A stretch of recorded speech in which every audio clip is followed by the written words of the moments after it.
हाँ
ऊपर वाली बंद रखी है अभी ऊपर।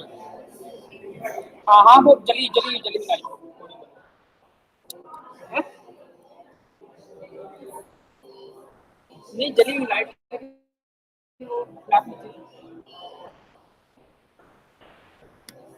और मेरी आवाज सुनाई दे रही है आपको?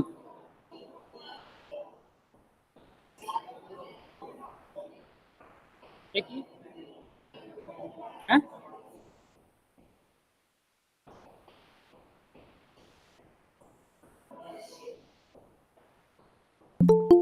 यहाँ पे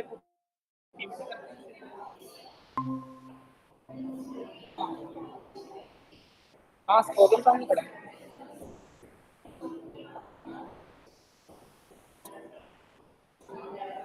देखिए ठीक है तो सुनिए मेरी मेरी मेरी आवाज सुनाई दे रही है आपको वहाँ पे? ठीक है ना? ठीक आप बोलिए मेरा ठीक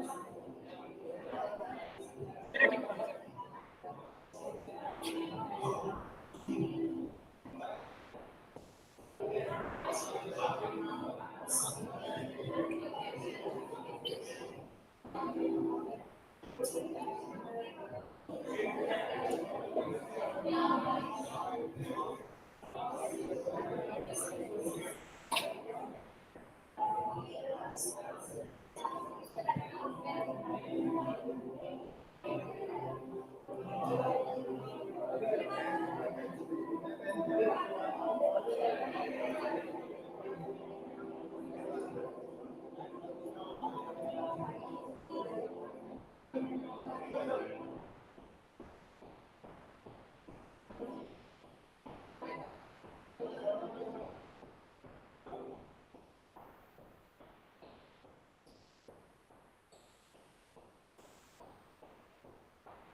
कौन मांग रहा अगर अगर लेंगे तो 8 नंबर 6 नंबर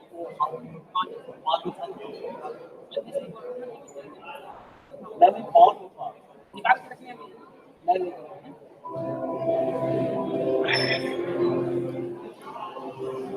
निकाल सही है तो नहीं चाहिए उस टाइम पे साला ये खोलना पड़ता है बताइए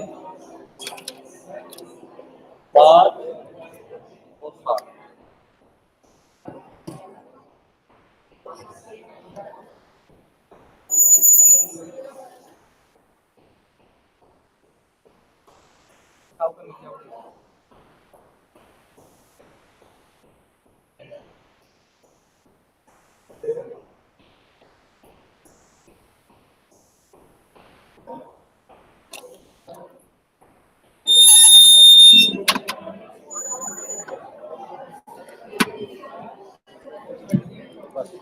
ठीक है, 5 और 7 रखो आप।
बोला था अभी।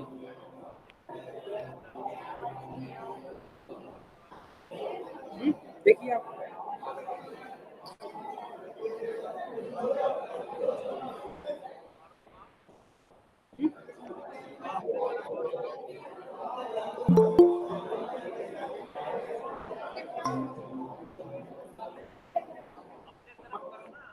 हाँ हाँ, देखिए देखिए आप देखिए। याद हो जाएगा मेरे तरफ। चेयर चेयर छूट रही है। नहीं नहीं, चेयर छूट। हाँ, क्योंकि चेयर दोनों की छूट रही है। चेयर छूट रही है दोनों की दोनों। ठीक है ना अब? हाँ, आपकी आवाज आ रही है। किसमें?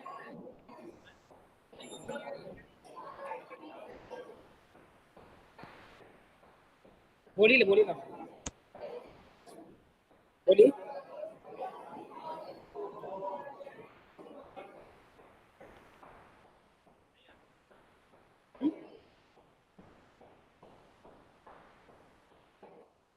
प्लीज थोड़ी रहने दीजिए।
हेलो।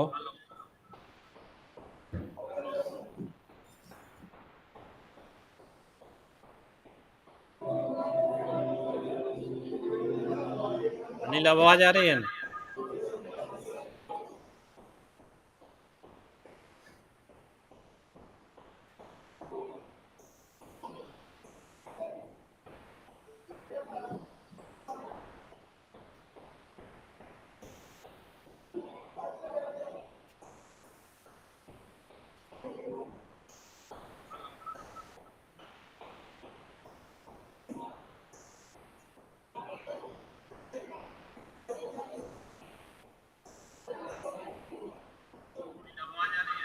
इतना देर बाद पहुंच रहे भाई।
सही है भाई। कहाँ चल रहा है भाई बोलो। Excuse me, everyone. Does anyone have a sector?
सीढ़ी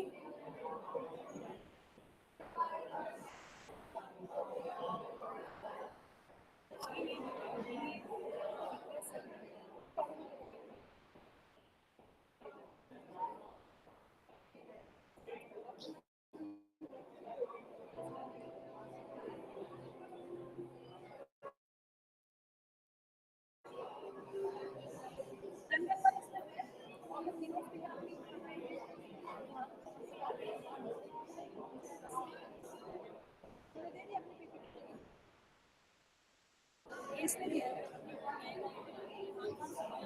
अभी किसने दिया आपको अच्छा ठीक है फिर मुझे सेव कर लेना आपने बस ठीक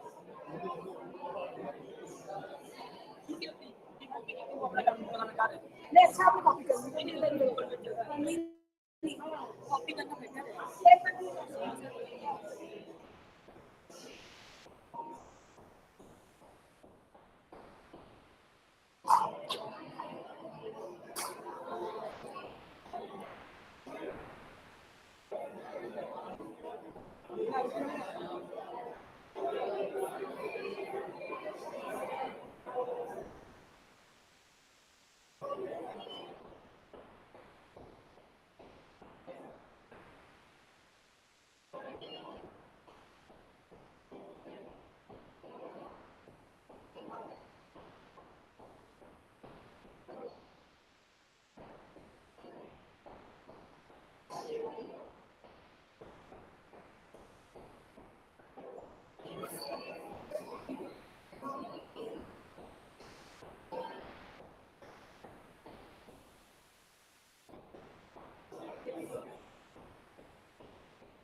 यार हम पहले ही ले लेते हैं क्योंकि तो मुझे weird लगेगा।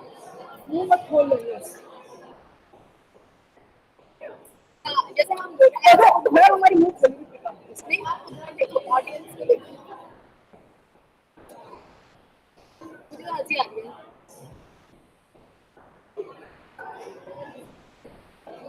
बस यार मुझे बहुत हंसी आ रही है।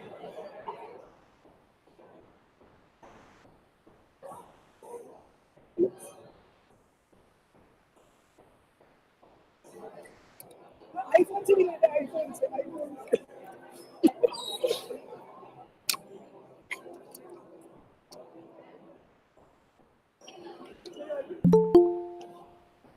इतना तुमने फोन लिया है कुछ तो फायदा होगा ना इसलिए एक मिनट आईफोन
चलो चलो चलो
हमें तो कुत्ते के प्यार हमारे को इतना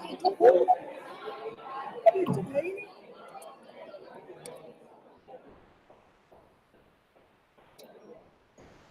ये लाइट ना मुझे पसंद नहीं है। बंद कर दो। ये कैसे बंद होती है? वो तो मेरी होती कैसे है ये? उनसे बोलो भैया ये बंद कर दीजिए। नहीं हो रही ना, वो लूज है। इसे बंद करा दो और भी आप कुछ चलो ये सही है। क्या सीन है साहब सर?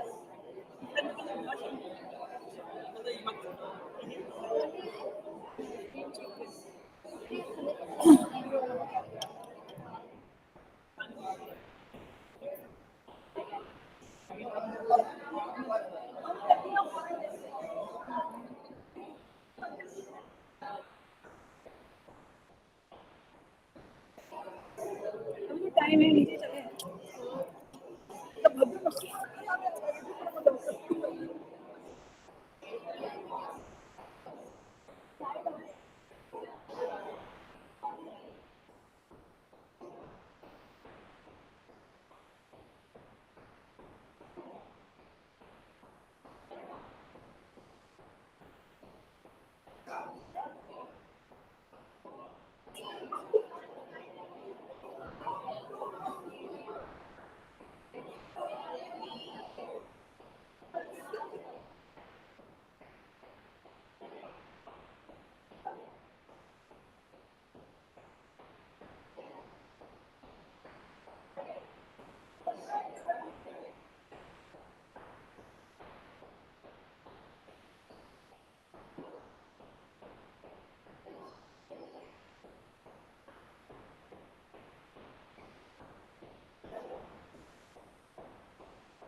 एटलीस्ट तुम्हें ये ना लगे कि यार वेस्टिंग कर टाइम।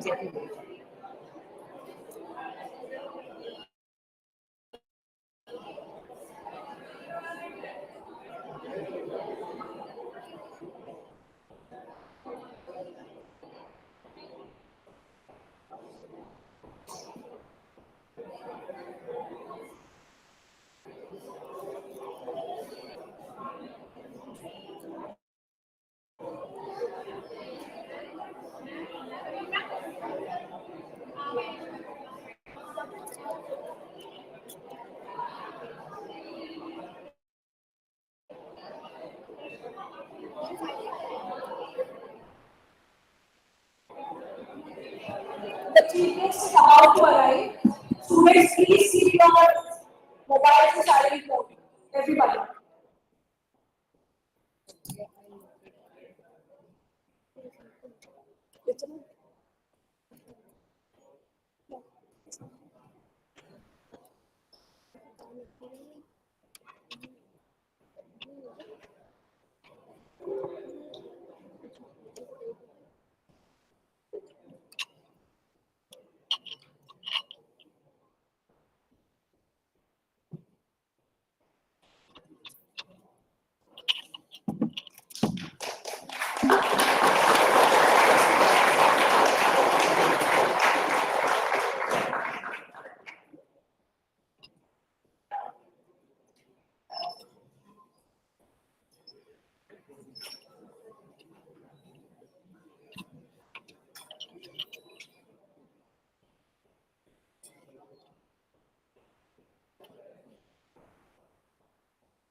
मंच रोशन हुआ, जगमगाहट मिली, हर्ष आनंद की खिलखिलाहट मिली, आपके आगमन से हर किसी को यहाँ मुस्कुराहट मिली। Good morning, everyone. I, Gautami Tripathi, And I, Dr. Shireen Zafar, welcome our chief guest for today, Professor Dr. Avinash C. Pandey, Director, Inter-University Accelerator Center, our keynote speaker, Professor Dr. D.P. Agarwal, former chairman, UPSC, and founder director, IIT M. Gwalior. Guest of honor, Professor Dr. Rehan Khan Suri, Pro Vice Chancellor, Delhi Skill and Entrepreneurship University, Janab Sajid Ahmed Sahab, Secretary, HNF, Professor Dr. M. Afshar Alam, Honorable Vice Chancellor, Jamia Hamdard, Syed Saud Akhtar, Registrar, Jamia Hamdard, esteemed dignitaries on the dais, off the dais, our faculty members, staff, students of Jamia Hamdard, and all the lovely people to the inaugural ceremony of the 2 days 3rd International Conference on ICT for Digital, Smart and Sustainable Development, organized by the Department of CSE, SEST, Jamia Hamdard. we all are warriors, sustaining ourselves in this battlefield called life. Digital India mission सफलतापूर्वक एक आधुनिक राष्ट्र के रूप में भारत के परिवर्तन का नेतृत्व कर रहा है और संयुक्त राष्ट्र को अपने सतत विकास लक्ष्यों 2030 को प्राप्त करने में भी मदद कर रहा है। शिक्षा और उद्योग को एक साथ लेकर डिजिटल, स्मार्ट और सतत विकास के लिए आईसीटी पर तीसरा अंतर्राष्ट्रीय सम्मेलन का उद्देश्य भारत सरकार को इस मिशन में योगदान देना है। सम्मेलन महत्वपूर्ण उभरते और आशाजनक क्षेत्रों में आईसीटी के माध्यम से अर्थव्यवस्था के संतुलित और समावेशी विकास के लिए रणनीतिक योजनाओं को विकसित करने पर केंद्रित है। ICIDSSD 19 और ICIDSSD 20 की अपार सफलता के बाद CSE विभाग SEST डिजिटल, स्मार्ट और सतत विकास के लिए आईसीटी पर तीसरे अंतर्राष्ट्रीय सम्मेलन की मेजबानी कर रहा है।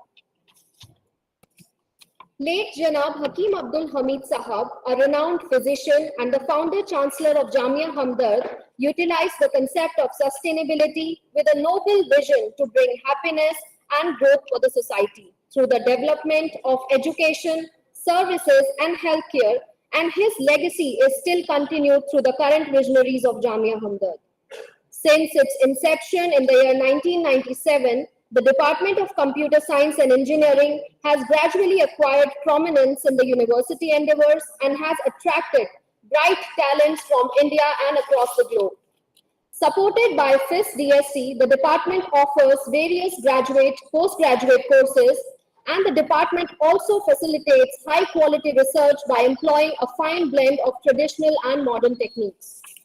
On the recollection of so many and great favors and blessings, I now, with a high sense of gratitude, offer my sincere thanks to the Almighty, the Creator and Preserver.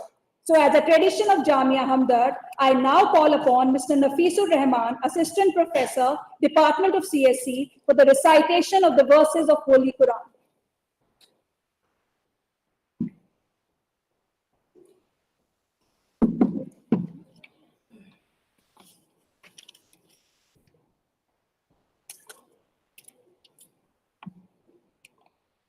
Assalamu alaikum. Good morning, everyone.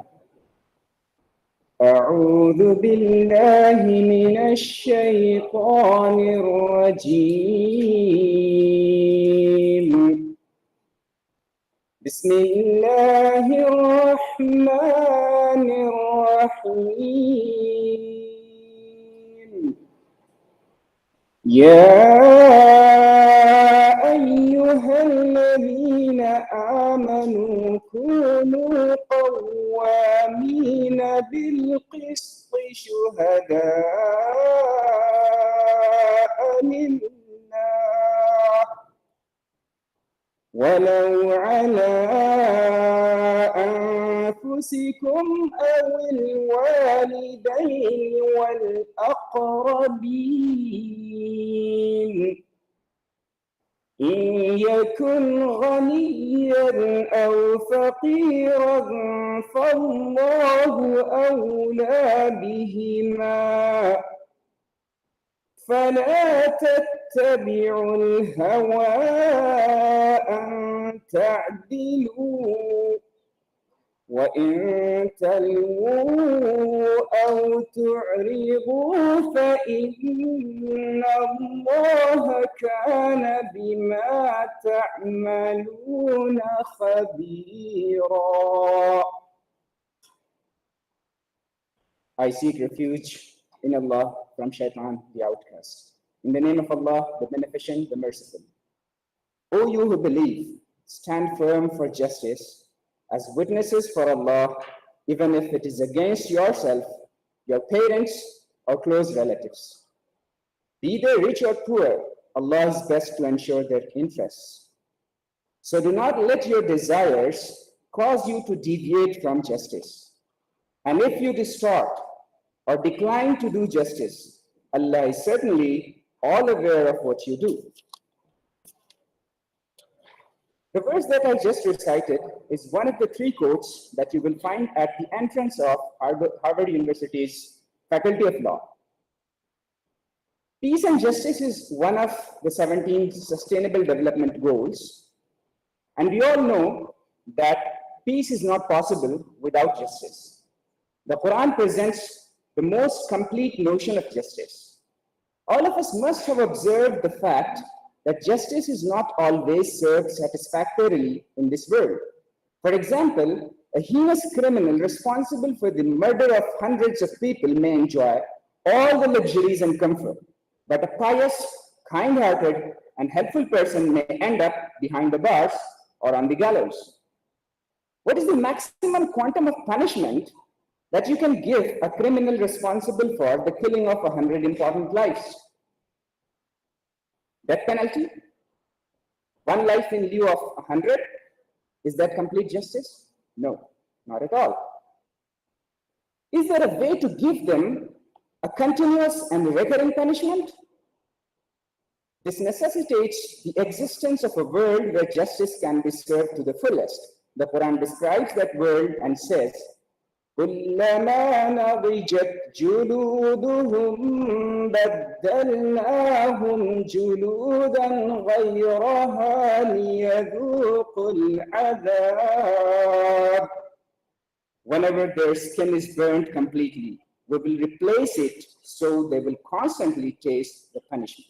That means a life can be taken 100 times and given back 100 times, and the punishment will be served to the full, thereby justice. Thank you.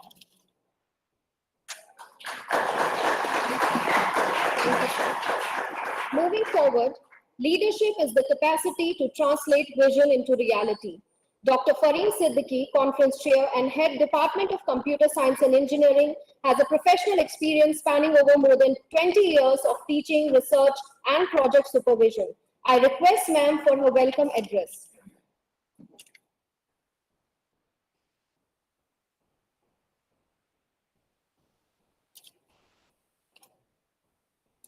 A very good morning to all of you.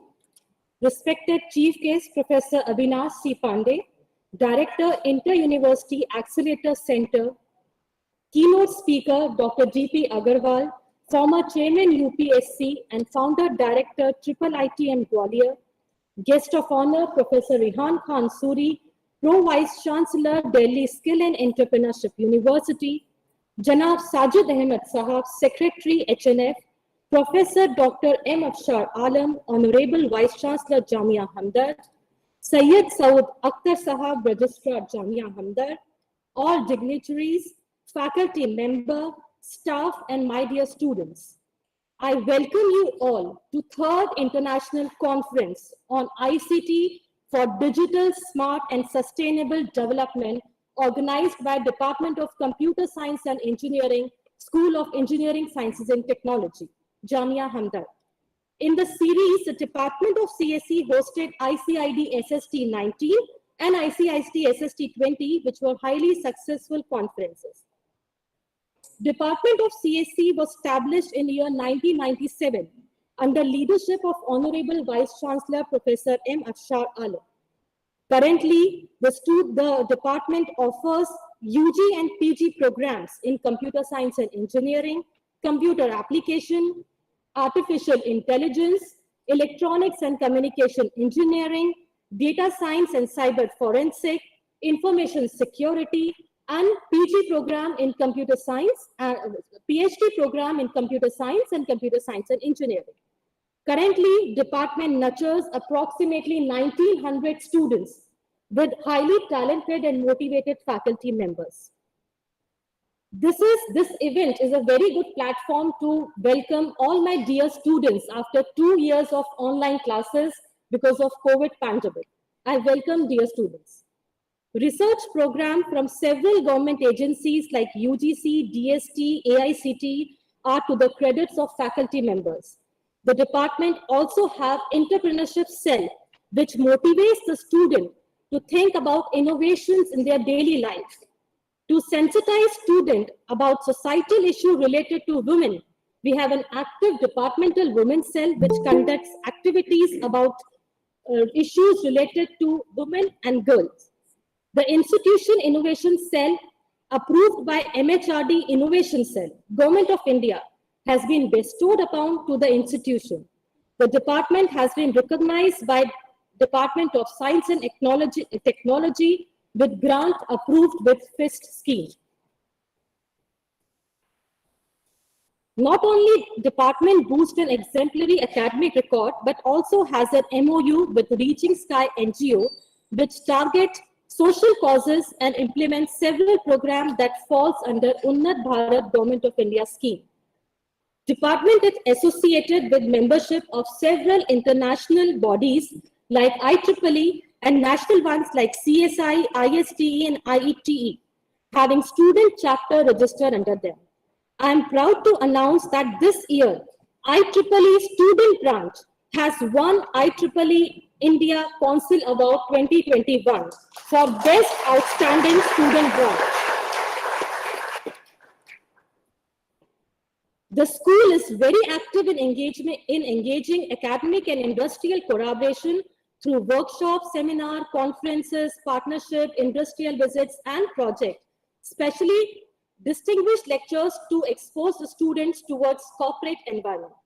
The theme of our conference, ICT for Digital, Smart and Sustainable Development, follows Government of India mission launched in 2015.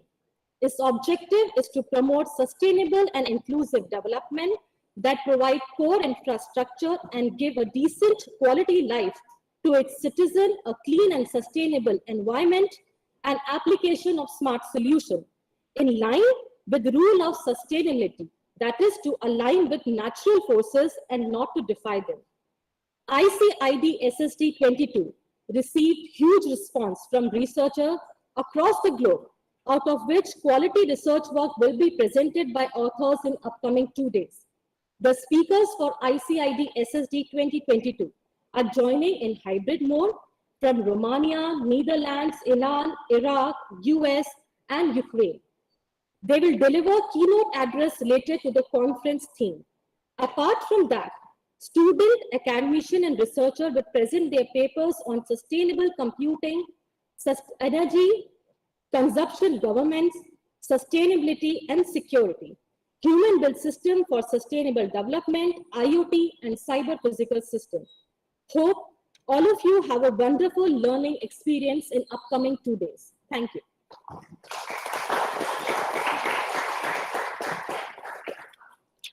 Thank you ma'am moving forward बिन बूंदों के बारिश का एहसास कैसे होगा जुनून हो दिल में जिसके वो हताश कैसे होगा कार्यक्रम के इस रंग का मिजाज कैसे होगा बिना ताली के हमें ये एहसास कैसे होगा Rightly said, ma'am. So on this note, now let us welcome our dignitaries with a token of gratitude from the Jamia Hamdard family. I request our Honorable Vice Chancellor, Sir Professor Dr. M. Afshar Alam, to formally welcome our chief guest of today's function, Professor Dr. Avinash C. Pandey, Director, Inter-University Accelerator Center.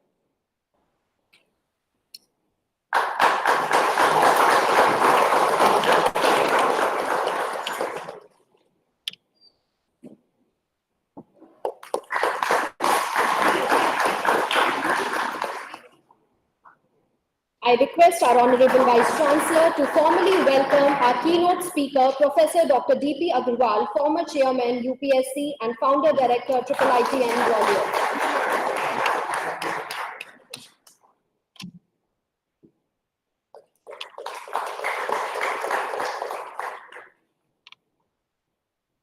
I request our Honorable Vice Chancellor, sir, to welcome our guest of honor, Professor Dr. Rihan Khan Suri, Pro Vice Chancellor, Delhi Skill and Entrepreneurship University.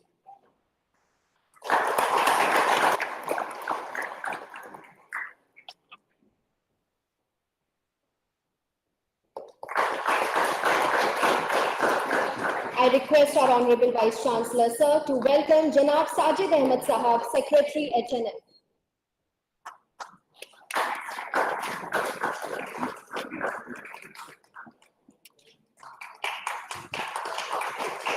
Thank you so much, sir.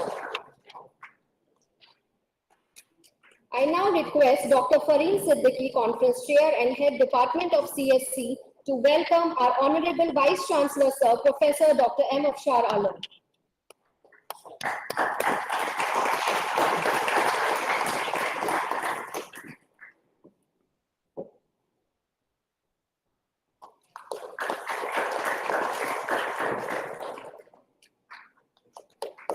I also request ma'am to formally welcome our registrar, Syed Saud Akhtar Sahab.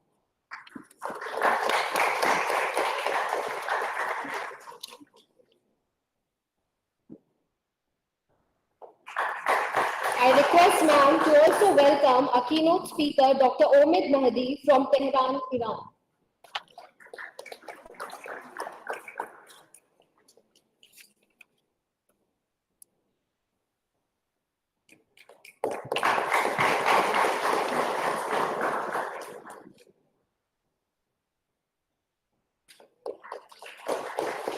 Thank you, ma'am. Before you are a leader, success is all about growing yourself. When you become a leader, success is all about growing others. Our conference secretary, Dr. Parul Agrawal, is associated with Jamia Hamdard since 2002, and currently she is the associate professor in the Department of Computer Science and Engineering. I request ma'am to enlighten this wonderful gathering about the 2 days international conference. All the keynote speakers who have joined with us online, I request you all to open your cameras so we can formally welcome you all also.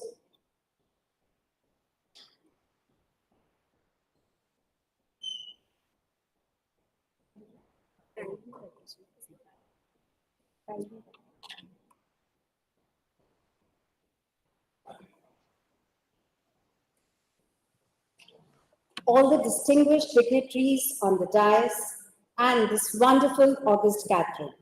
A very good morning to one and all. We welcome you all to the International Conference on ICT for Digital, Smart and Sustainable Development.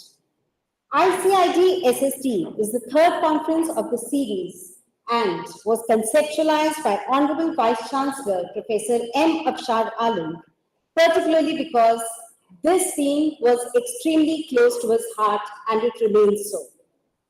It was intended to showcase the areas related to sustainability and its necessary usability in day-to-day life. The prominent platform brings distinguished speakers from all over the world. Our respected keynote speakers for today are Professor Valentina Bilas from Romania, Dr. Bulsun from Turkey, Professor Naveen from Egypt, Professor Lyudmila from Ukraine, Dr. Ahmed Obaid from Iraq, Mr. Shadab Beg from Microsoft Seattle, USA, who is also an alumni, and Mr. Naresh Narang from HCL, Netherlands, who is also an alumni. Dr. Mustafa Qadri from Iran, we have Dr. Omid from Iran, Dr. Sara from Portugal, and Dr. Kabe from Iran.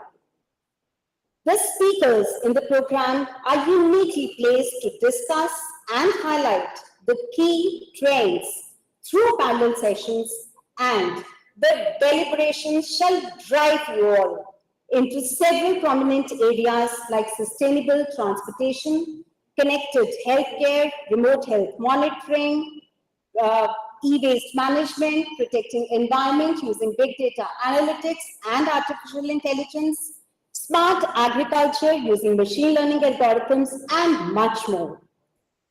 Though it is unfortunate that due to the tensions and the COVID situation, our speakers this time couldn't join us offline. But we are extremely proud of you speakers, and we wholeheartedly thank you for that you have joined us for this event. A total of 123 papers were received internationally from countries like Cairo, Giza, and Oman. From India, we received the papers from premier universities and colleges like AMU, IIT Delhi, JMI, MSIT, Chitkara University, Chandigarh University, Vellore Institute of Technology, Balchand Institute of Technology, Maharashtra, NIT Srinagar, and much more. We are happy to inform you that we maintained high quality by accepting papers based not only on the plagiarism less than 12% or so, but we also considered several parameters like novelty, flow of the paper, innovation, and English usage as a criteria for our review process. We had a pool of reviewers from across the country and abroad, and only after rigorous reviewing, only 57 of the total papers were accepted. We are happy to announce that all these accepted papers will be published in EI court proceedings and will be included in European Union Digital Library. It will also be submitted for inclusion in leading indexing services like Scopus, DBLP, Google Scholar, etc. I, on behalf of the Department of Computer Science and Engineering, hope that this conference churns the best of the ideas, innovations, and knowledge, and leads to a groundbreaking future of research and technology and synergizes the two. We are sure this conference would be a great learning experience for you all. Wishing you all a very sustainable future. Thank you.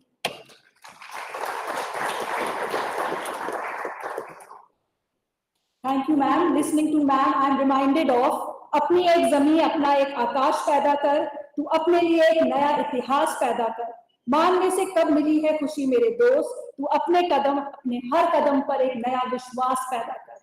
अपने मुख्य अतिथि का परिचय और स्वागत करना मेरे लिए बड़े सम्मान की बात है. An alumnus of the prestigious University of Allahabad, Professor Avinash Chandra Pandey is currently serving as the Director, Inter-University Accelerator Center. Prior to this, Sir was the Director, Institute of Interdisciplinary Studies of University of Allahabad. He also served as the Vice Chancellor of Bundelkhand University. As a principal investigator, he led to the development of 3 new centers in Allahabad University. He is accredited with the development of Nanotechnology Application Center, besides setting up a high-fluence ion beam facility.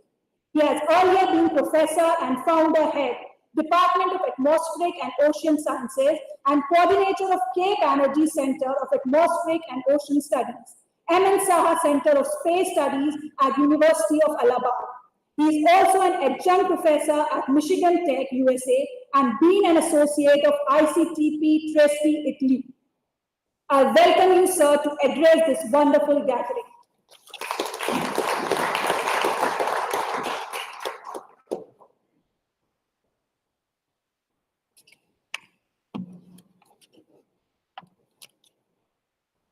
Dignitaries of the dais, Honorable Vice Chancellor, Professor Alam, respected keynote speaker, Professor D.P. Agarwal ji, Janab Sajid Ahmed Saab, the guest of honor, Professor Suri, Dr. Mahadi, Registrar Dr. Akhtar Saab, and all the keynote speakers who have joined virtually, distinguished participants, my dear students. This is really an opportunity for me to listen to Professor Agarwal, whom I have interacted on several occasions, and he has been always motivator for all of us who took academic administration as challenge. He was the person who completely transformed the landscape of civil services by initiating several reforms, and you can see the quality of output which we get out of this CPS. Dr. Alam was referring to this particular conference, which is the third in its sequence, and you all know that we are at the brink of fourth industrial revolution. We call it I 4.0. And this is the right time to start thinking about how we are going to contribute to this industrial revolution. You all know that all these 3 other industrial revolutions, India could not do fairly well. If I talk about semiconductors, we missed that semiconductor bus. We are good at softwares. We are the people at the back of all the big companies. Our HEI system has produced very talented students who are actually managing 500 Fortune companies. If you talk about Facebook, if you talk about Google, if you talk about anything, and that is manned and actually being headed by our product. There are issues. If I talk about Faraday's invention, which was way back in 1831, he gave 2 laws, but it took 50 years to get it realized in form of electricity. Then, if you talk about the other discovery, which was Watson Crick, he gave idea of double helix DNA. Genetic engineering, not 50 years, but it got reduced. The time span shrunk. The third important thing, very recently, you might have come to know that Ijima, he gave the idea of CNT, carbon nanotubes, and within 10 years, it got implemented in logic circuits. So idea is that now the time is shrinking. So whatever you come out with a new product, new innovation, it immediately gets implemented. Not only implemented, but the number of customers whom you reach is also stupendous. For example, Pokemon Go, within very short span of time, 1 million, 100 million people were using this particular Pokemon Go. Whereas when invented telephone, we also applied out-of-turn connection, line connection. 75 years took to reach to that level of number of customers. The issue which is important is sustainability. Why we are worried about sustainability? Because there is a phase lag between societal evolution and also the technological revolution. Societal revolution took about 10,000 years to come to this stage. But if you talk about only last 30 years, you'll find 5,000 more developed in terms of knowledge, in terms of the technological revolution, which affected our all walks of life in a big way. Why should we worry about the phase lag? The phase lag has a problem because unless otherwise we understand the flip side of these revolutions, you will not appreciate the sustainability of that technology. And because of that, you can see this Delhi itself becomes gas chamber. Why? You all know because of indiscriminate use of resources, the galloping consumption which is there. And because of that, the earth, which is generally considered to give life to every form of life, but is stressed. This planet has become a stressed planet. So if you talk about water bodies, you talk about environment, if you talk about species, that is there, biodiversity, everywhere you'll find a kind of challenge, a kind of stress. And also, there is a knowledge divide, which is widening. So how to fill that gap, how to have a good phase connect with the development that is taking place in society and also the development that is taking place in the industry or industrial revolution, which is going to come very soon. The challenges with the institutions like Hamdard, like other public funded, private funded institutions is your employability will require not only a systematic way of acquisition of knowledge in form of some degree for which we have started revamping the policy. We are coming out with a new ways of handling this issue, but we'll have to prepare ourselves that skilling, reskilling, and sometimes unskilling, upskilling. These are some of the things which are to be always kept in mind and keep ourselves not only employable but also to address the issues of I 4.0. The topics which have been chosen, which have been, and that the topic is too long, like it encompasses everything: big data, Internet of Things, augmented reality, 3D printing, rapid prototyping, reverse engineering. You find everything here.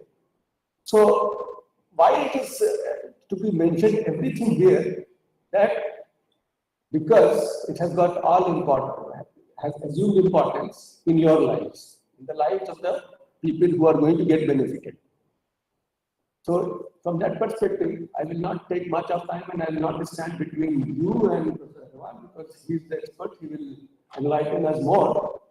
I congratulate you all for this particular wonderful conference, and I particularly feel blessed to be on this occasion to listen to Professor Agarwal.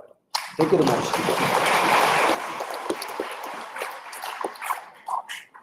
Thank you so much, sir. Moving forward, a leader is one who knows the way, goes the way, and shows the way. Our guest of honor for today's function, Professor Dr. Rehan Khan Suri, is currently Pro Vice Chancellor, Delhi Skill and Entrepreneurship University. Sir also headed the placement cell in Jamia Millia Islamia for almost 10 years. A mechanical engineering graduate with post-graduation in marketing management and PhD in management, Sir has over 24 years of academic and industry experience. Before joining Jamia Millia Islamia, Sir also worked in Jamia Hamdard. Sir, we welcome you to address this gathering with your words of wisdom.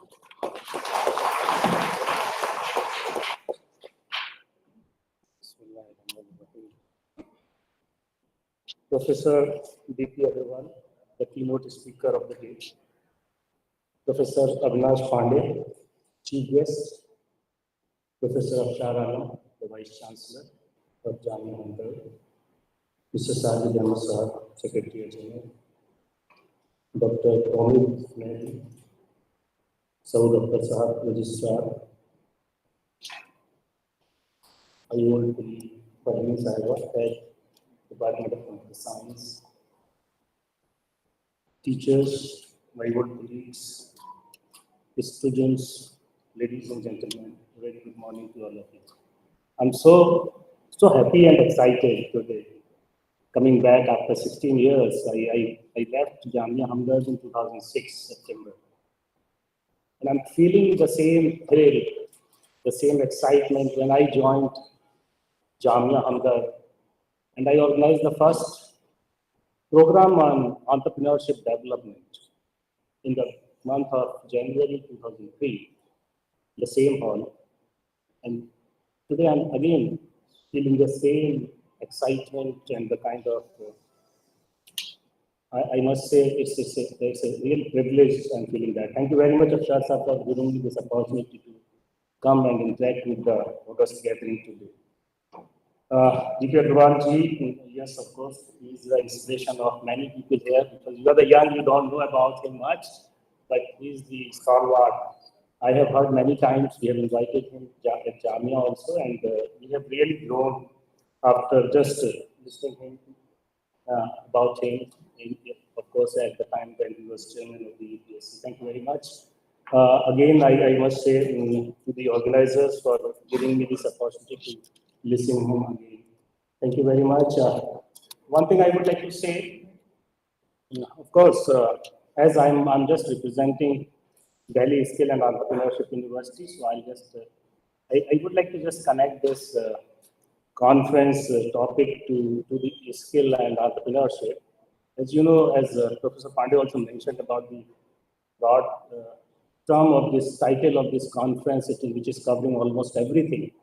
One thing I would like to say, I recently just had the virtual tour of Future Museum of Dubai. I don't know how many of you have seen that. Somebody have seen that? Any picture of Future Museum of Dubai? Okay. So I think each and every IT professional should see that. The kind of future of museum they have built, that is really awesome.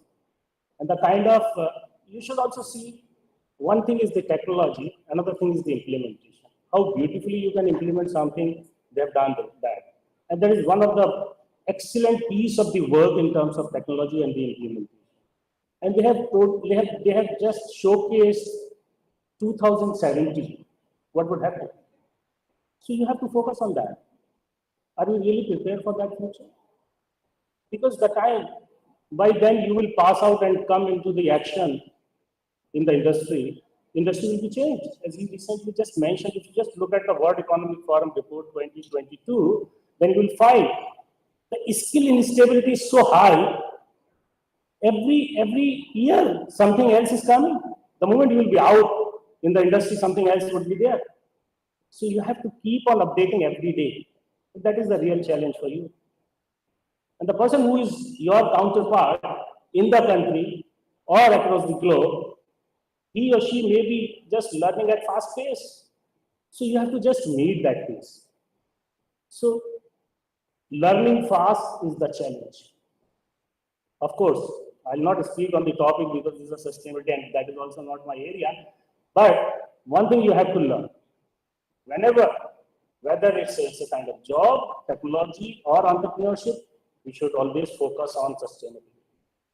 Whether it's the sustainability of the finance or the sustainability of the environment. Because during the pandemic, the consumption of electricity was so high. Whenever you are just switching to this smart world, digital world, the virtual world, your dependency on the gadgets are very high. And the consumption of natural resources in developing those kind of infras are again very high. So you have to look from that perspective also. Whenever you are also going to be entrepreneur, you have to focus on social perspective or the social aspect of the things, especially in terms of your nation and the global. So you have to just focus on your skilling part, especially in terms of technology. The fast change, as he said, unskilling, unlearning, relearning, and every day you have to uplearn.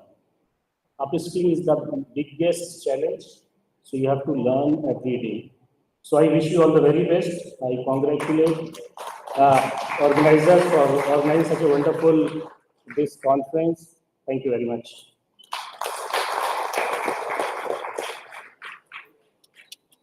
Thank you, sir. It's my honor to welcome the keynote speaker of today's function, Professor Dr. D.P. Agarwal, former chairman UPSC and founder director IITM Gwalior. He's also served as a joint educational advisor in the Ministry of Human Resource Development, Government of India. Professor Agarwal was a managing director of Educational Consultant India Limited. Professor Agarwal has been very active in teaching and research throughout his career and published over 150 research papers which have received awards in India and abroad. He also has received awards like the Eminent Engineer 2003, Engineer of the Year 2006, constituted by the Institution of Engineers, Honorary Fellowship of IST 2006, Honorary DSc Degree of Jivaji University, Gwalior 2009, and the Honorary Fellowship of IIT 2011. He is a highly respected public speaker and has articulated issues of innovation, quality education, public services, and information technology for the development of the common man. We welcome you, sir.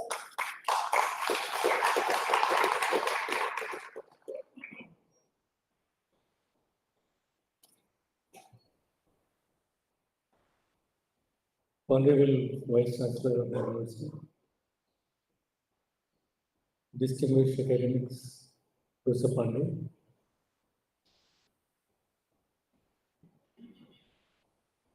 Sajid sir from the foundation,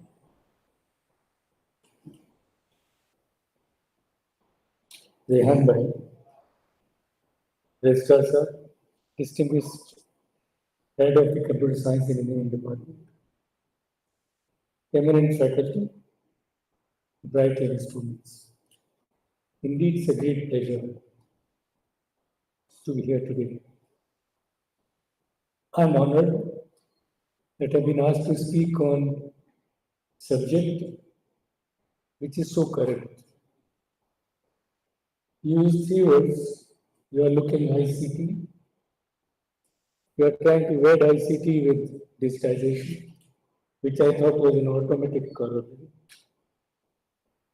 ICT for sustainability is a substantive area. I had 2 options when I thought of speaking here. I had 2 options to speak. One, that I try to focus on something which is more technical. I also an option that even without slides I go and discuss the whole gamut of the sustainability and the linkages of technology as it grows. I'll try to mix both of them and try to look at the topic.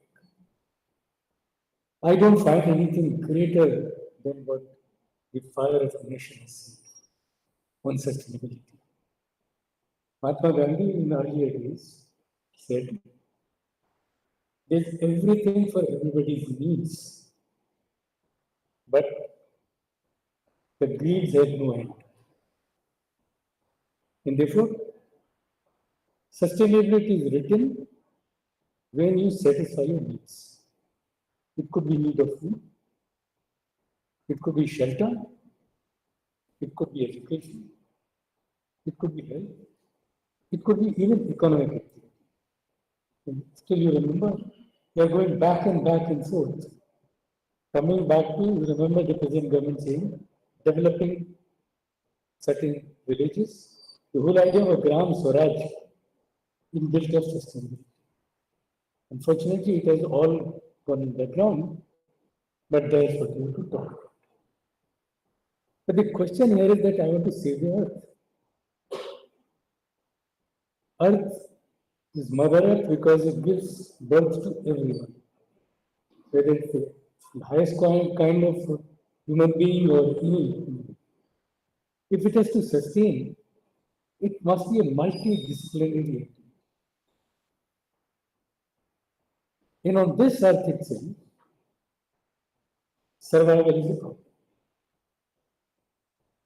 When you look at the sustainable aspects, when it came in focus, and if you look at when UN first came up with the 17 goals, and you remember before 17 goals was another area which was to be discussed. It did not remain only of the environmental system. Many people believe that sustainability is purely an environmental issue. It has gone beyond. It talks about women empowerment. It talks about food for everybody. It talks about poverty alleviation. It talks about health. It talks about people's survival. And ultimately, we are trying to go look at indices which are much broader than the Human Development Index. The new index with 17 goals, the happiness index is getting grounded. So I have everything with me, but I'm not happy. Is this a situation? Under the very nicely narrated words of advanced technology. In fact, the new education policy report itself brings about 11 technologies which are going to impact us in a number of ways. Yet they all hinge around only one aspect. And that is what came to the birth of what called as information technology. He narrated also the time which has been compressed in reaching from innovation to the product development. In our education system, we educate people, we train people, but we don't train them to make products. And therefore, new slogan of Atmanirbhar would have a major impact on sustainability. Having said so,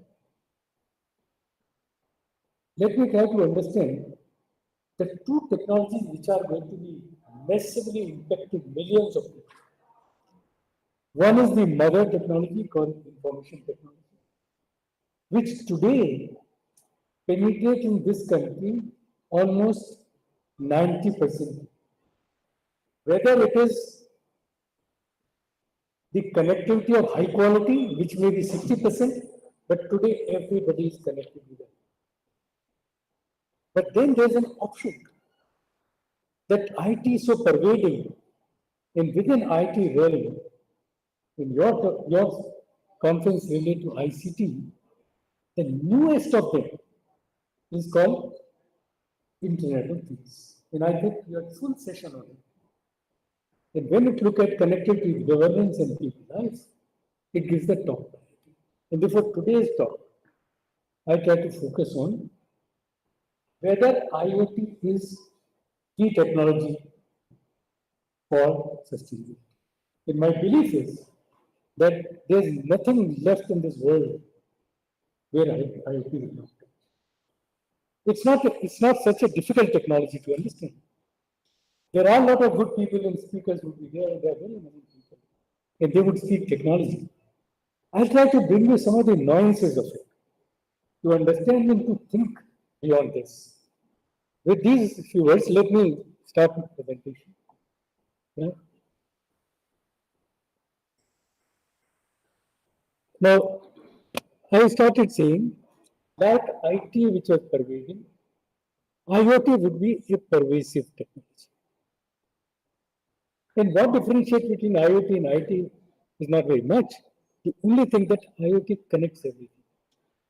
It connects the last end through a network, through devices, and makes a decision from the data taken. So if that is the requirement, my belief is that on one platform this would connect. There are predictions. Prediction is that in 2025, the number of users would be everybody on earth. Do you believe that in 3 years' time it can happen? It actually would happen. And when you look at some of the future figures, that would explain, interestingly, in the government of India's own policy. I don't know how many have read this. Unlike many other technologies, this is the one technology for which Government of India has a policy and a goal. And it is very important. It says the vision is very important, and I thought that will explain. It is to develop connected, secure, and smart IoT-based systems for the country's economy, society, environment, and global needs. Now, what else is left? You are looking to develop economy. You are trying to look at environment. You have to create solutions for the society, and that is the objective the Government of India has placed. Now, it has also placed some numbers because of pandemic. These numbers have gone a little haywire, but the quest remains. In quest is 15 billion market 2020. The revised figures are 3 times more.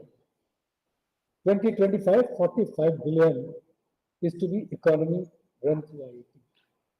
Now, when you run an economy of that level, the impact on environment, the impact on society, the impact on sustainability is going to be immense. What is more important, the last one. Government of India has been very, very clear that it wants this technology for doing few things. And what are those things? That to develop IoT products, and the Prime Minister rightly says that Atmanirbhar Bharat, and Atmanirbhar Bharat talks about products. It does not talk any other thing. It says ultimately you produce something. Then I remain minimum dependent on the world. So focus is on products. Technology to produce something which is, and that product is specific to India's needs in the domains of agriculture, and I'll come to that later, health, water quality, natural disasters, transportation, security, automobile, supply chain, smart cities, automated metering, monitoring of utilities, and waste management. Which area is left untouched? So my belief is that all of you are part of computer science and engineering. We'll have to find one application to one of the problems and come up with a product. Will you try to link your understanding of computing? And there's a lot of computing involved, and I'll come to that. Let's also not please understand that IoT is one single department. IoT talks about connecting every point. If I want to have a lot of sensors on Pandeyji, I can sense his brain working, I can sense his pulse working, I can find out his blood pressure, And somebody is sitting, his son, who's probably in US or in India, he can find out how Mr. Pandit is. So life is going to be like this. I am far away. I am worried. My wife is worried. Where am I? But she can track me. She given me a band here, and sitting at home, she knows my blood pressure is fine. I am doing okay. I am smiling in some connectivity. So you will not remain untouched. You would know your child. You would know your home. You would know your society. You would know your burglar. You would know the thieves. Everything is there. You will know disaster is going to occur. If there is spill, gas is spill, what is going to happen? Skelter. So connectivity is going to be there. So there will be sensor technology, which will be there. And the role of academics would be how to choose that sensor to identify for what purpose I want to put this. And putting sensor itself would be so much of ethical issue. Can I put all sensors on anybody anytime? The biggest challenge is the ethics, which is critical. When I was speaking into one of the conferences on IoT in health, the biggest point I said, you choose a sensor, you say you want to look at my heartbeat, but does this sensor permits ethically to be done this? Who should look at my data?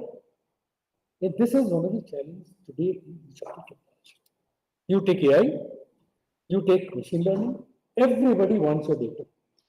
And nobody guarantees me that my data is safe.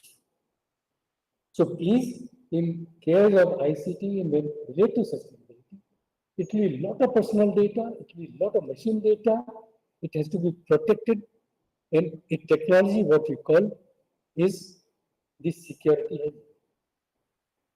Leave aside the security for which a cover is provided by DRDO for defense, but it is my security. And I cite a case where a hospital has the data of patients, and suddenly there were people who were producing drugs of that specific. And they started flooding the market from that. So you don't know what is going to happen.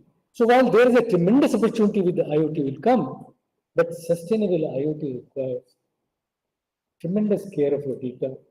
And there is a time of big data. Everybody talks of data analytics.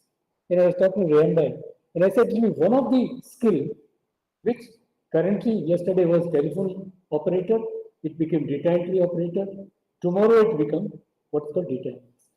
Nobody talks about what is called a data mining, which is in fact determining knowledge. Everybody analyze, leave it for me to make a sense out of it. And how to make a sense out of it, and that is important. So I have a sensor, I take data, transfer this data, analyze this data. Ultimately, knowledge has to be taken. A decision has to be made. If I have to make a decision that is this drug is important, or is this bridge is important, what is the life of the bridge, somebody has to make it.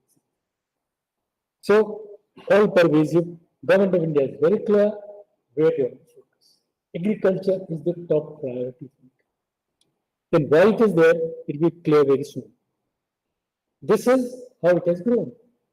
The change data is that by 2030, the connected devices will become 150 billion.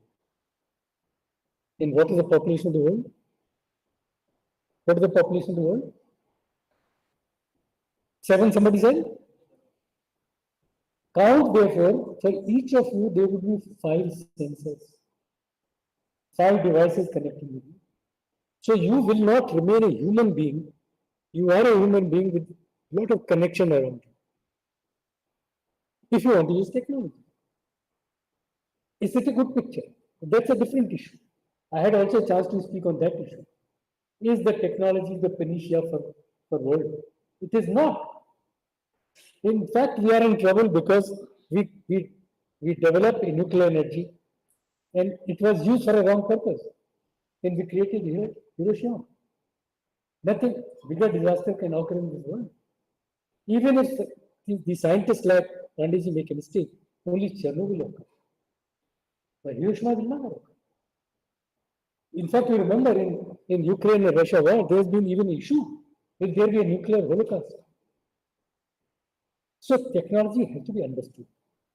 Luckily, IoT yet not reached a stage where we are so dangerous.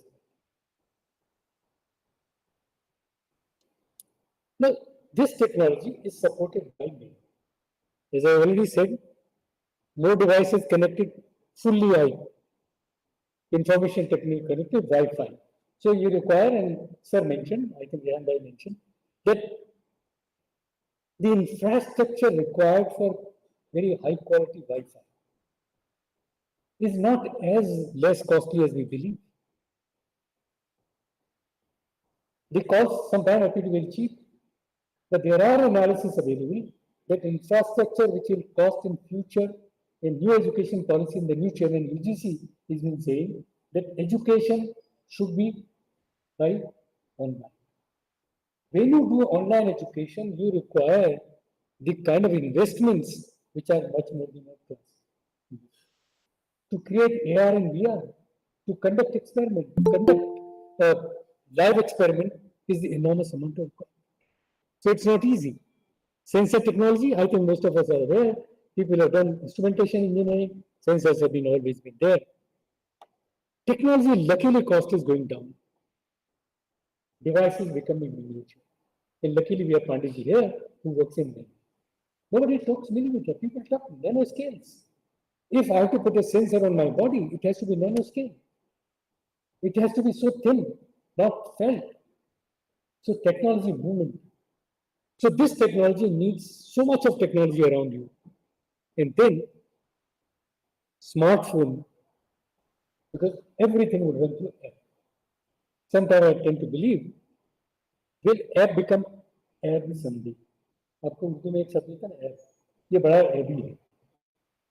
So we will become so much of confined by apps that I don't know what we like to do. But that's what the future is. And since Panditji raised also showed Industry 4.0, we are actually missed. We are on 5. If Industry 5.0, which is just 2 years down the line, and if we don't take IoT, we are almost doomed.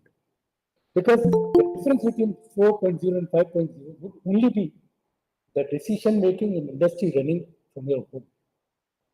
All machines are controlled, run by a person sitting in a room. He's looking at what production is coming, screens are around, and that's it. It's a different world. This is a very simple diagram.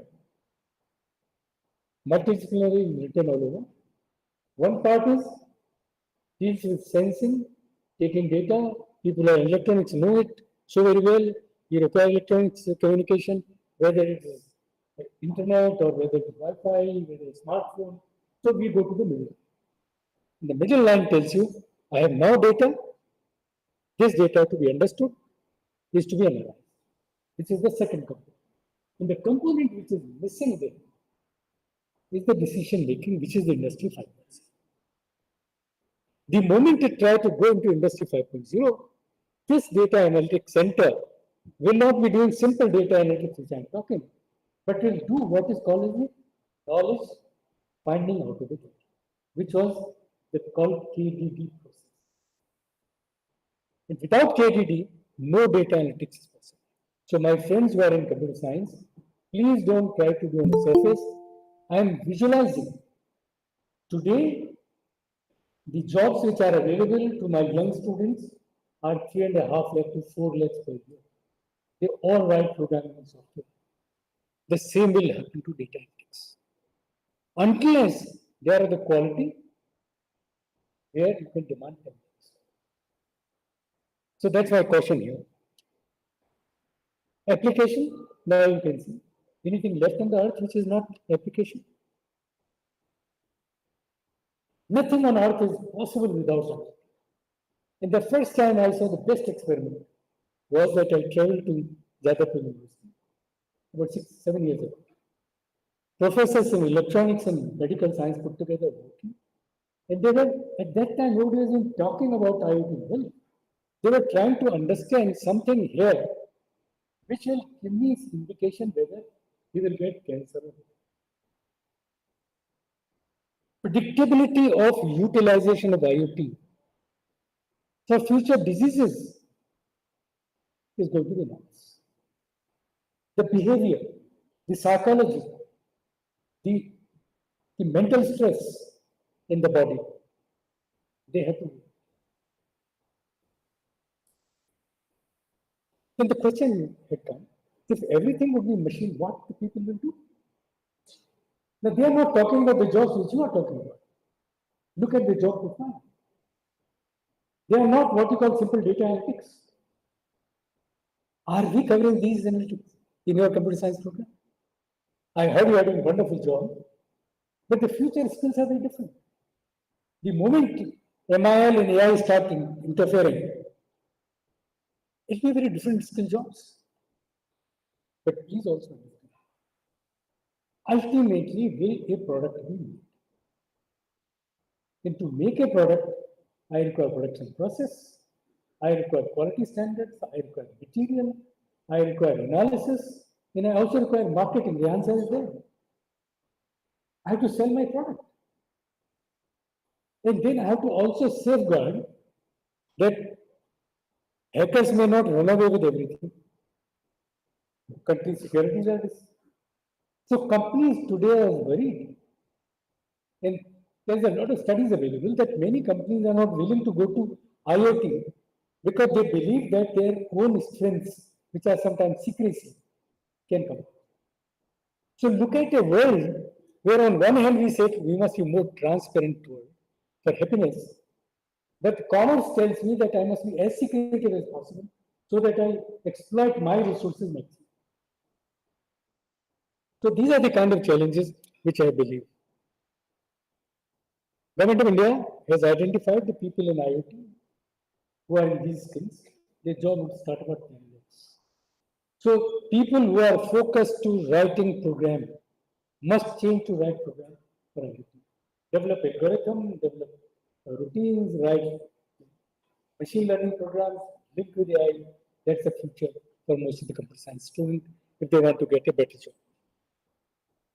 Now, since I have now limited time, I'll run through quickly in 10 minutes.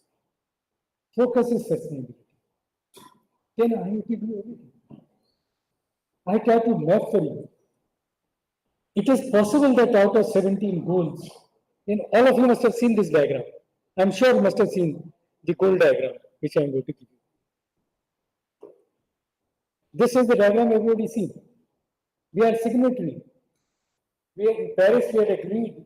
Till Paris, we did not sign the agenda. And we all know why. Again, we signed in Paris this agreement.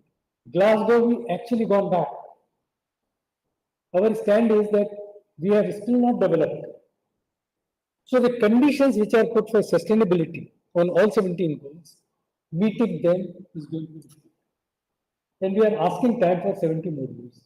We have said one of the point of contention has been the energy. The basket of energy which India has is still contributed by something about 70% by coal, sorry, 60% by coal. To get the coal off, if you remember on the coal-based energy, is so much of dependent power stations, distributors, and all kinds of people. Government of India has now taken a position that will take. Earlier it was said that the development goal will have to be met by 35. It talks about poverty completely elevation. I'm just coming next. Our poverty line is not come down. So we need time.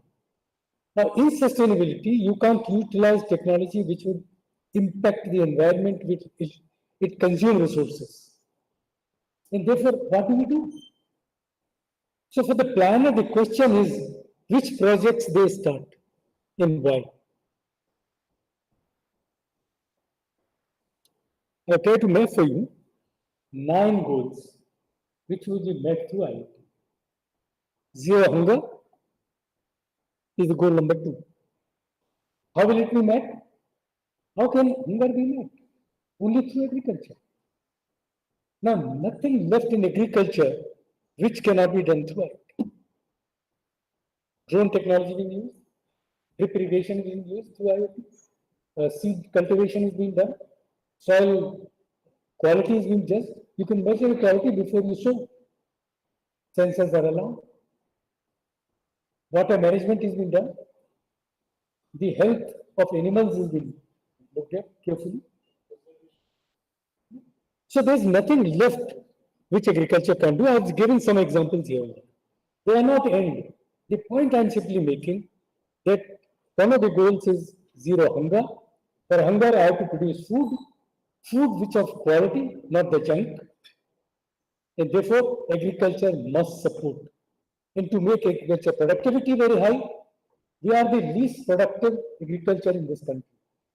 And if we have to make the productivity, science technology has come, and this would require a lot of awareness program between the farmer, the user, and the scientist.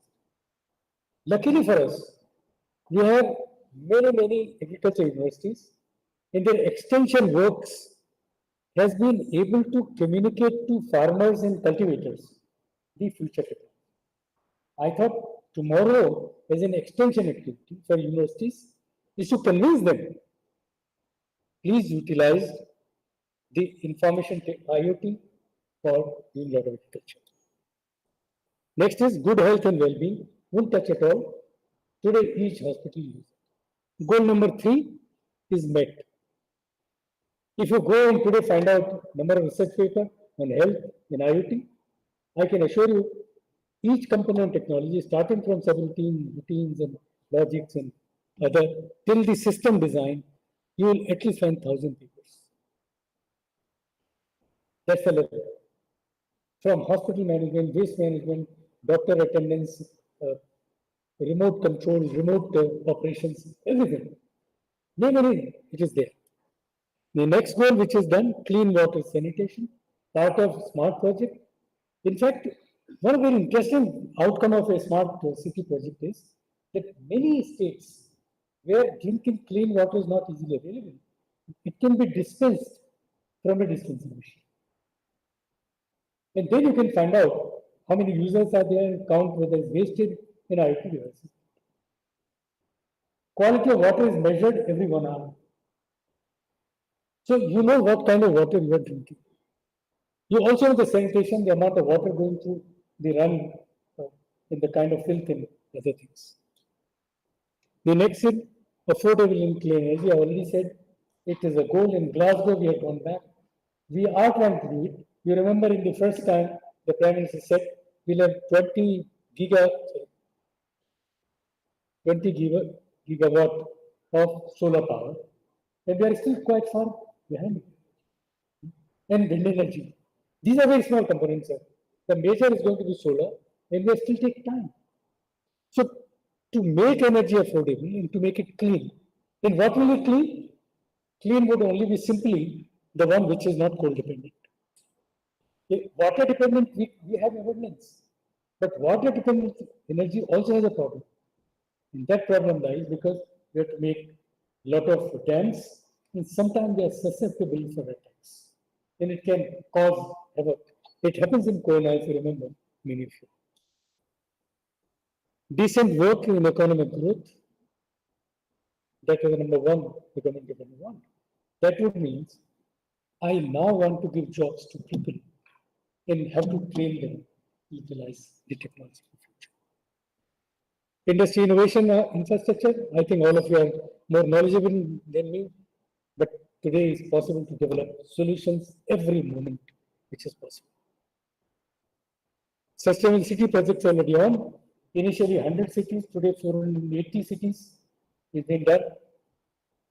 Yes, how many students you are exposing to smart city project in your computer science program?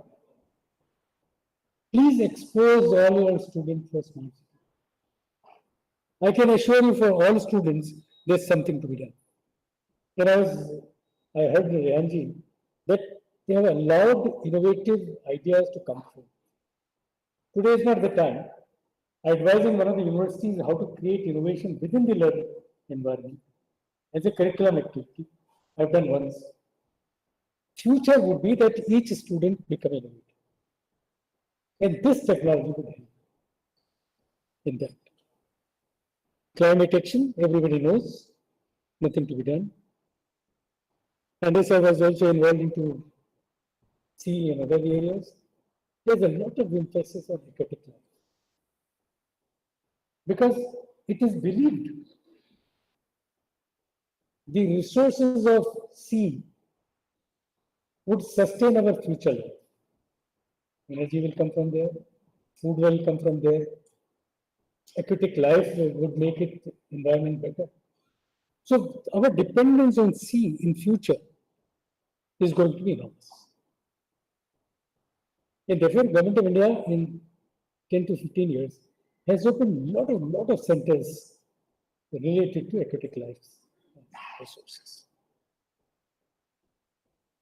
I think I must end.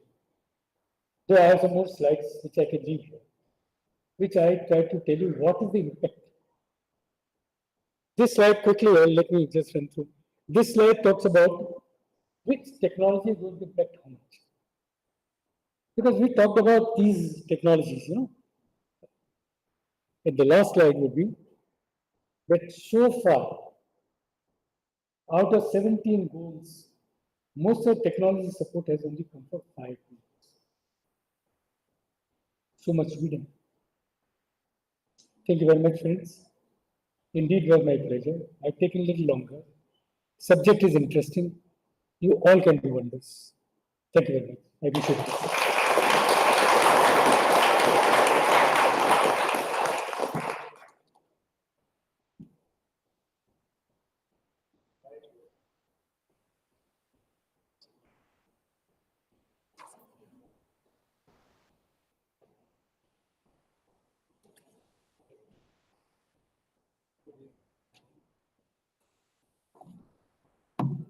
Thank you so much, sir. A great leader's courage to fulfill his vision comes from his passion. Our passionate Vice Chancellor, Professor Dr. M. Afshar Alam, also Dean, School of Engineering, Sciences and Technology, in his 25 years of experience in teaching and research, sir was invited to many countries across the globe for special lectures and as keynote speakers in reputed conferences. Sir has authored over 10 books, supervised more than 30 doctoral students, more than 200 postgraduate research projects. I welcome Sir.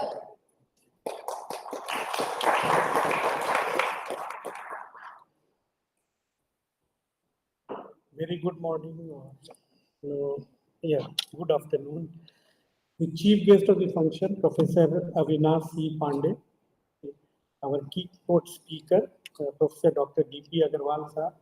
The guest of honor, Professor Rehan Khanpuri, the Pro-Vice Chancellor of Delhi Skills University. Janab Sajid Ahmed Sahab, the Secretary of the National Foundation, Registrar Sahab. Dr. Umair is one of the foreign delegates sitting in the dais, and many are offline present. Deans, HODs, teachers, students, delegates of the conference who are present online and offline. I am very happy that the Department of Computer Science, School of Engineering Science and Technology has organized an international conference on ICT for digital, smart, and sustainable development. And this is the third series. And being the dean of the school, I am very much involved in the organization of all the conferences.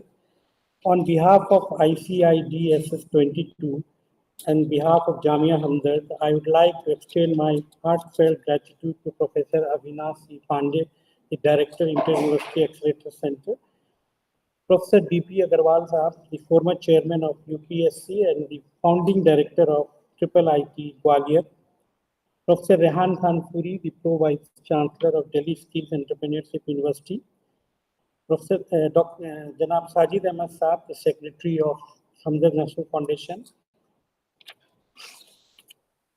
for his valuable time to attend the conference, and I thank especially to Janab Sajid Saab to give 50% of the sponsorship of this conference. Sir, your presence and keynote speech in the conference added colors to the conference, and all the delegates benefited from your talk.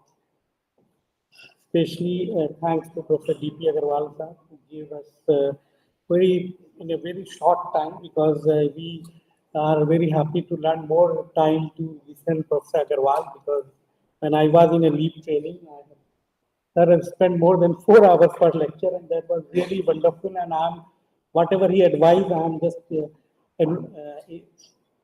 try to implement in my university. Thank you, sir, for your wonderful keynote speech.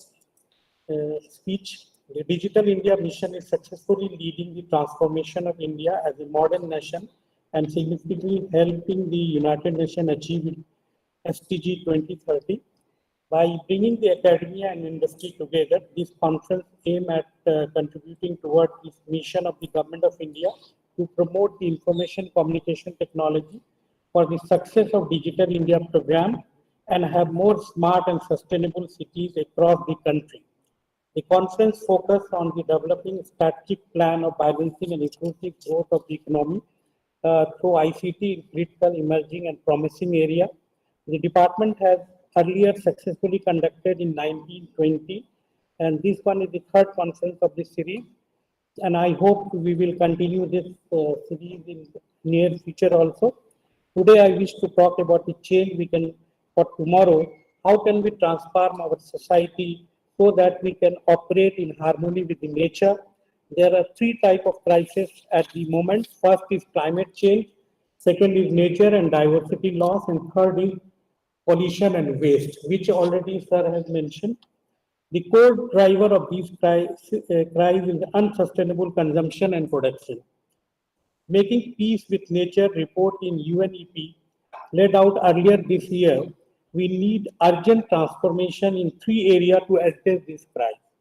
We must tackle the earth environmental emergencies and human well-being. We must transform our economic and financial system to power the shift to sustainability. We must transfer our food, water, energy system to meet the growing demand and meet equitable, resilient, and environmentally friendly manner. All we need is to take up the responsibility in every aspect of our life, whether it is a personal or a professional life. I am also thankful to the Hamza Nasu Foundation, who has given whole campus will come within 3 months as a solar campus.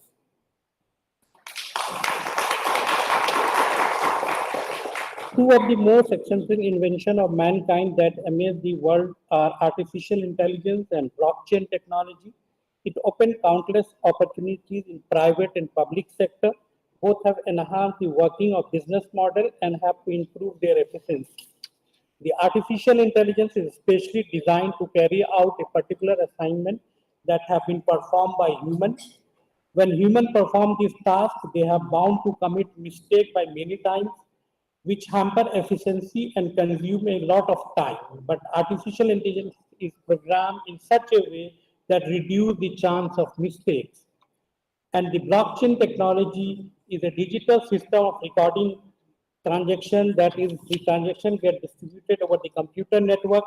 Blockchain technology work on two simple principles, that is immutable and disseminated. The first blockchain network was created for the world's first cryptocurrency, that is Bitcoin. Artificial intelligence improves the efficiency of business organization. Similarly, the blockchain helps to gather all the information related to the financial transactions in one place. It protects your transaction information from the interference of the third party by keeping them to secure on the computer network. The combination of both the technology will bring wonder in the field of handling data. Several inventors and researchers are constantly working to make this amalgamation of work to your advantage.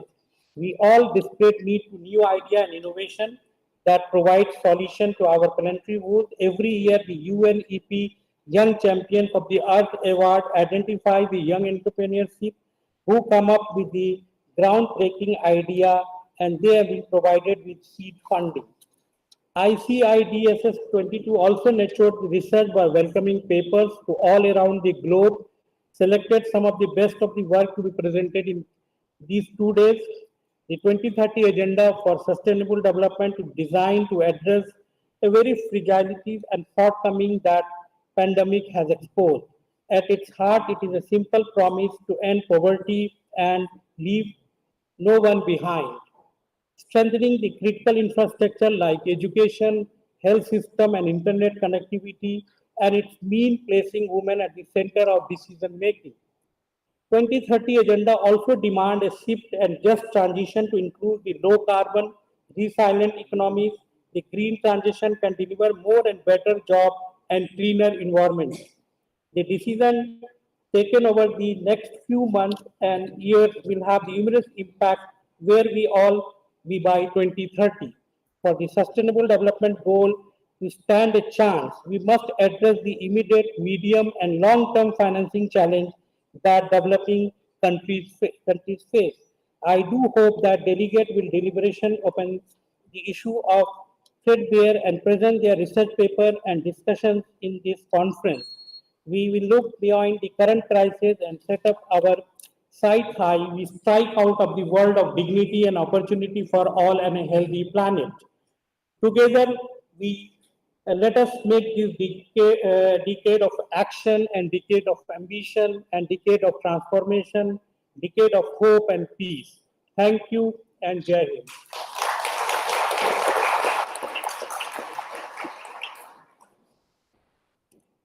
Thank you, sir. A very special moment has arrived.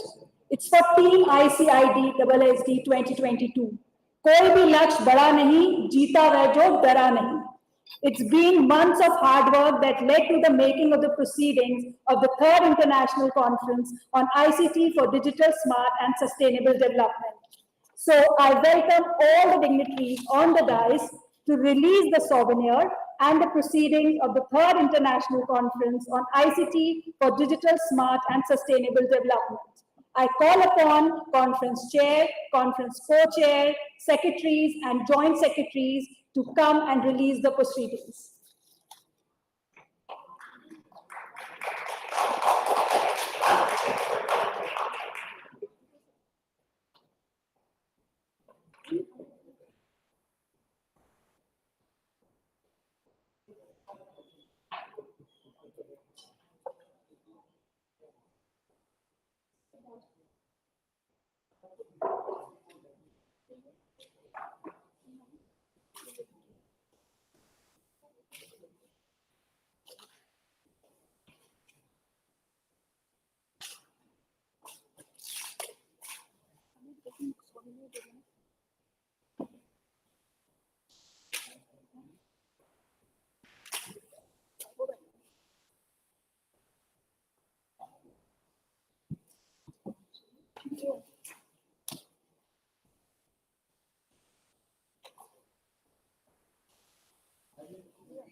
Thank you, everyone. As we release our proceedings, I now request our Honorable Vice Chancellor, Professor Dr. M. Afshar Alam, to present a token of appreciation to Dr. Fareen Siddiqui, Conference Chair.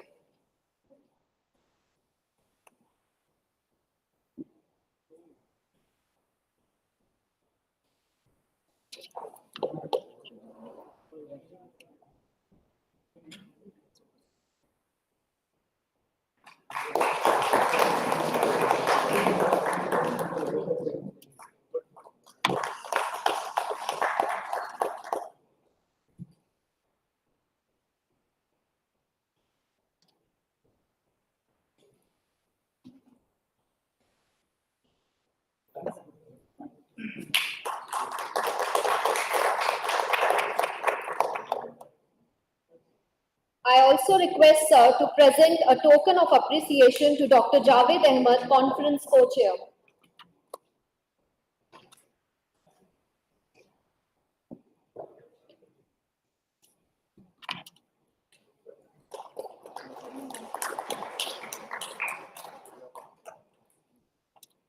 I request Sir to also present a token of appreciation to Dr. Samina Naz, Conference Secretary.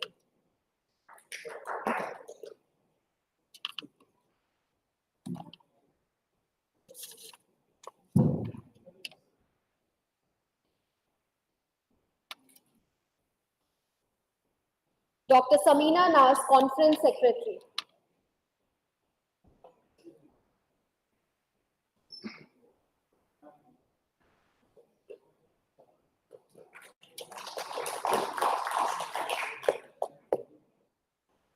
I also request Sir to present a token of appreciation to Dr. Parul Agarwal, Conference Secretary.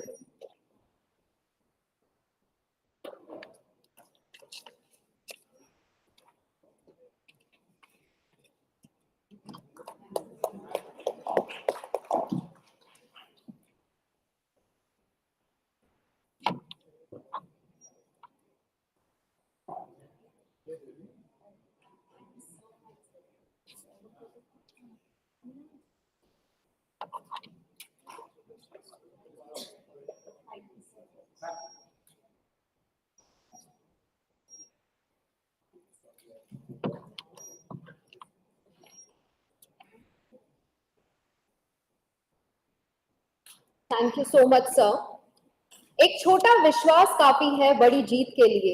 Moving forward to the closing remarks for this inaugural function, our conference secretary, Dr. Samina Naz, is working as an associate professor in the Department of Computer Science and Engineering. I request ma'am to present the vote of thanks.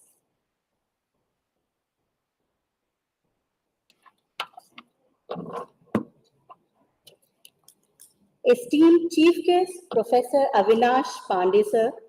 Distinguished keynote speaker, Professor Dr. D.P. Agarwal, sir. Guest of honor, Professor Dr. Rehan Khan Suri. Our mentor and guide, Honorable Vice Chancellor, Professor Dr. M. Afshar Alam. Registrar, Sayyid Saud Akhtar Sahab. Deans of the schools, heads of the department, other dignitaries, my colleagues, and my dear students. A very good afternoon to all of you. It's my privilege to propose a vote of thanks speech and acknowledge the contribution of all who have worked really hard to make this international conference happen. I, Dr. Samina Naz, on behalf of the organizing committee of the conference and the entire fraternity of the institution, first of all, extend my most sincere thanks to the Almighty God for making today's event possible. On behalf of the department, I extend a really hearty thanks to our esteemed chief guest, Professor Avinash C. Pandey, sir, who spared time from his busiest schedule to grace the occasion. Today, we had an opportunity to hear your thoughts, and this is surely going to encourage us in our future events. Your thoughts have enlightened our minds and have shown us a new path. From the bottom of my heart, I thank you, sir. I wish to place on record my gratitude to our distinguished keynote speaker, Professor Dr. D.P. Agarwal, sir, for gracing the occasion and sharing his in-depth knowledge with us. Through his impressive keynote address, Professor Agarwal has set the tone of this conference at a higher note. I profusely thank you, sir, for your fascinating and engaging talk, which contributed a lot to our immense learning. My sincere thanks also goes to our special guest of honor, Professor Rehan Khan Suri. Sir, your association with our department goes a long way and we are glad to have you here today.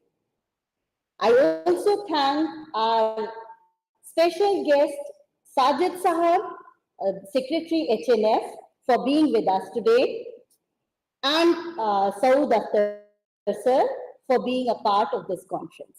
I'm immensely thankful to our Vice Chancellor, Professor Dr. M. Afshar Alam, for being the catalyst that stimulated us to do our best and always standing as a pillar of strength for all of us. No event could be possible without his support. Right from the inception of an idea till the completion of an event, you are always with us, sir, to guide and encourage us. I wholeheartedly thank you for presiding over the inaugural function of a historically important academic event organized by our department. I wish to acknowledge my gratitude to all the honorable delegates who blessed us with their presence. I'm also very much thankful to all the international advisory and technical program committee members and the invited speakers. Words are not enough to thank their constant guidance and support to shape the conference. An event like this cannot happen overnight.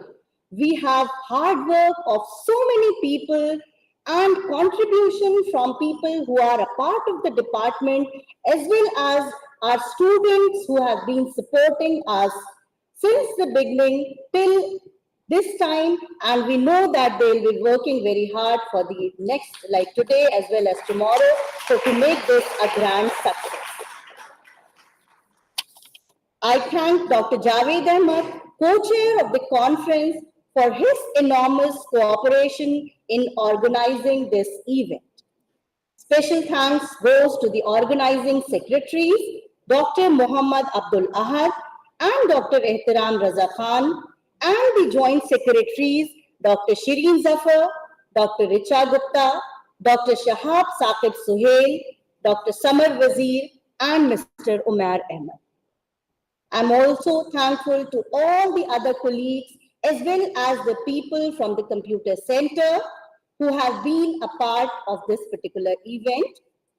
I'm very much thankful to the sponsoring agency, DST Purse and Hamdard National Foundation.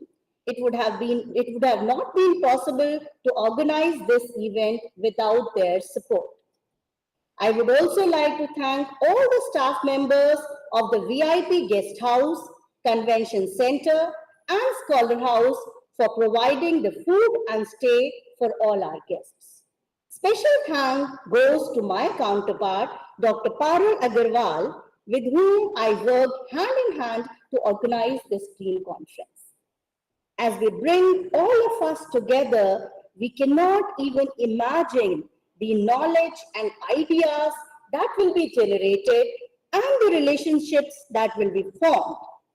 Our hope is that this conference will not only break new ground in terms of content, but will also serve to break the ice in various aspects of sustainable development research. Thank you very much.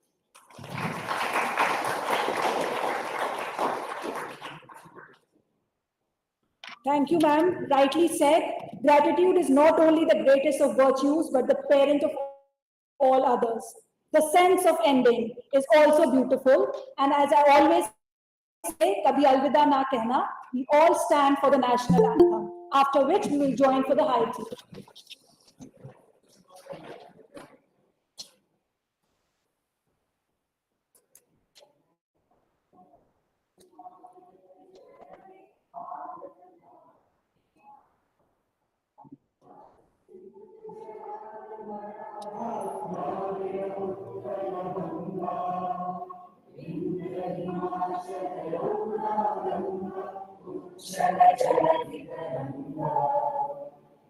शुभ नामे जागे, तब शुभ आशीष मांगे, तारे आज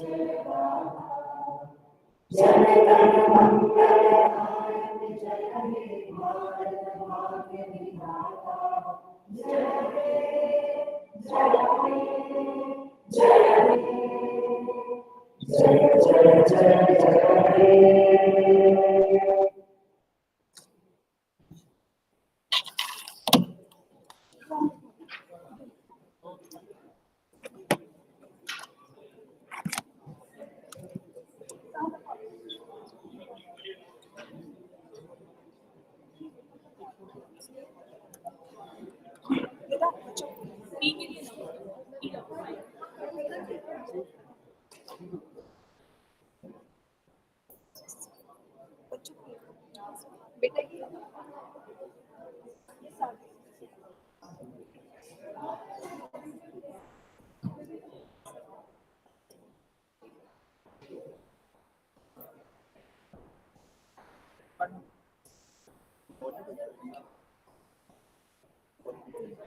line cut गए बात